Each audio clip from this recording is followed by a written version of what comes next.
وأقول في القرآن ما جاءت به آياته فهو الكريم المنزال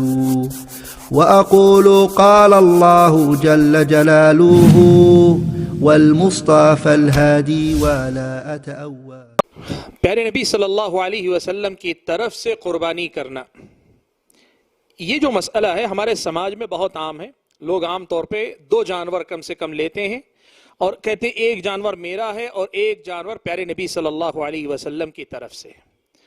یہ اللہ کے نبی صلی اللہ علیہ وسلم کی طرف سے جو قربانی کرنے کا مسئلہ، اس کی 2 حیثیتیں ہو سکتی ہیں۔ پہلی حیثیت یہ کہ اسے شریعت کا کوئی حکم سمجھ کر آدمی کرے کہ بھئی شریعت اسلامیہ کا یہ حکم ہے کہ اللہ کے نبی کی طرف سے بھی قربانی کی جائے، جیسے ہم اپنی قربانی کرتے ہیں، ہر گھر سے اللہ کے نبی کے نام کا یا اللہ کے نبی کی طرف سے ایک جانور قربان اللہ کے نام پر ہونا چاہیے۔ ایک مسئلہ یہ ہو سکتا ہے،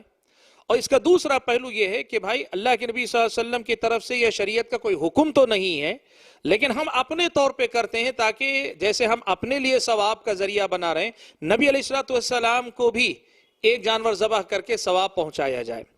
میں آپ کو بتانا چاہوں گا ان میں جہاں سے پہلی حیثیت ہے کہ شریعت کا کوئی حکم ہے کیا، تو اس سلسلے میں حضرت علی ابن ابی طالب رضی اللہ تعالیٰ عنہ کی ایک روایت ترمذی میں ملتی ہے کہ حضرت علی رضی اللہ تعالیٰ عنہ 2 دمبے ذبح کرتے تھے اور یہ کہتے تھے کہ اللہ کے نبی صلی اللہ علیہ وسلم نے مجھے وصیت فرمائی، اللہ کے نبی صلی اللہ علیہ وسلم نے مجھے وصیت فرمائی ہے، اس لیے میں ایک اپنی طرف سے ایک اللہ کے نبی کی طرف سے ذبح کرتا ہوں۔ لیکن یہ روایت ثابت نہیں ہے، ضعیف ہے، حدیث صحیح نہیں ہے۔ یہ پہلی بات تو یہ کہ یہ حدیث صحیح نہیں، اس لیے اس مسئلے سے دلیل نہیں لی جا سکتی اس حدیث سے،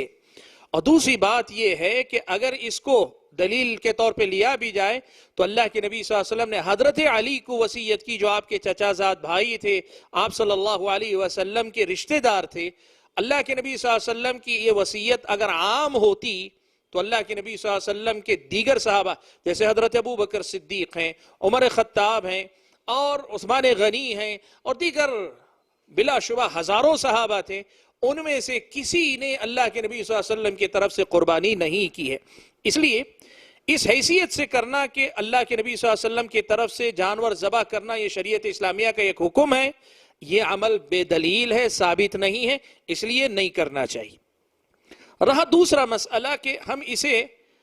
جیسے ہم اپنے اور اپنے گھر والوں کے لیے قربانی کرتے ہیں، ہم رسول اکرم صلی اللہ علیہ وسلم کو بھی ثواب پہنچانا چاہتے ہیں، ایسا ثواب پہنچانے کی نیت سے بھی عمل کرنا درست نہیں ہوگا، اس لیے کہ اس نیت سے بھی کرنے کی کوئی دلیل ہم اور آپ کو نہیں ملتی۔ یہ پہلی بات۔ اور دوسری بات یہ بھی دیکھیے کہ پیارے نبی صلی اللہ علیہ وسلم نے یہ بات بیان فرمائی ہے،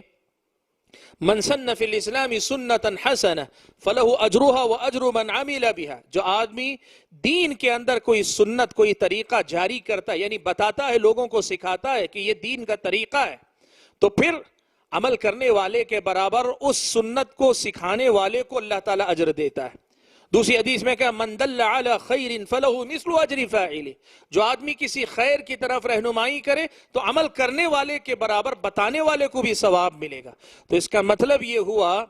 کہ جو بھی قربانی ہم اپنی طرف سے اپنے گھر والوں کے لیے اپنے لیے کرتے ہیں اور اللہ کے نبی کے دور سے چلا ہے معاملہ اور قیامت تک چلتا رہے گا، یہ تمام قربانیاں جہاں ہمارے لیے باعث ثواب ہیں، یہ سب مل کر خود اللہ کے نبی صلی اللہ علیہ وسلم کے حساب و کتاب میں لکھی جا رہی ہیں، یہ سب اجر خود بخود پہنچ رہا ہے۔ اس لیے الگ سے پیارے نبی صلی اللہ علیہ وسلم کے نام سے جانور متعین کر کے کہ آپ کو ثواب پہنچے، آپ صلی اللہ علیہ وسلم کی طرف سے یہ قربانی ہم کر رہے ہیں، اس کو انجام نہیں دینا چاہیے، چونکہ اس کی کوئی دلیل نہیں ہے، لہٰذا ایسا کرنا ایک بدعت ہے، ایسا کرنا ایک بدعت ہے، اس سے اجتناب کرنا چاہیے، پرہیز کرنا چاہیے۔ بلکہ آدمی کو اگر استطاعت ہو تو آدمی یہ جانتا ہے نبی علیہ السلام کے درجے ویسے ہی اتنے عظیم ہیں، ضرورت تو ہم کو ہے، 2 کی استطاعت ہے تو دونوں کے دونوں اپنی طرف سے کریں، ہم کو اجر و ثواب کی زیادہ ضرورت ہے، وہ ہمیں اجر ملے گا اور 2 کا ثواب خود پیارے نبی صلی اللہ علیہ وسلم کے حق میں بھی لکھا جائے گا۔ یہی صحیح طریقہ ہے، واللہ تعالی اعلم۔